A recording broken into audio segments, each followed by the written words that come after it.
Hi guys, today we will talk about how to fix this problem you have on your YouTube app. You will just click here on settings, then you come here to settings window here and this is window and you just go down.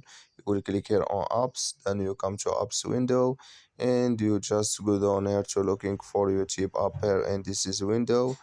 You just go down and you will find it. You will click here on YouTube and we come to next window here. Like you say, you just click here on for stop, then you click here on OK, and you click here on storage, then you come to storage window.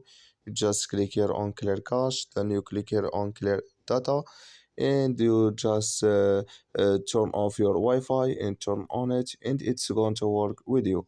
So that's all now. I wish now I get it. You just follow this way, and it's going to work with you. Thank you for your watching. Don't forget to support us by like and subscribe, and see you in next video.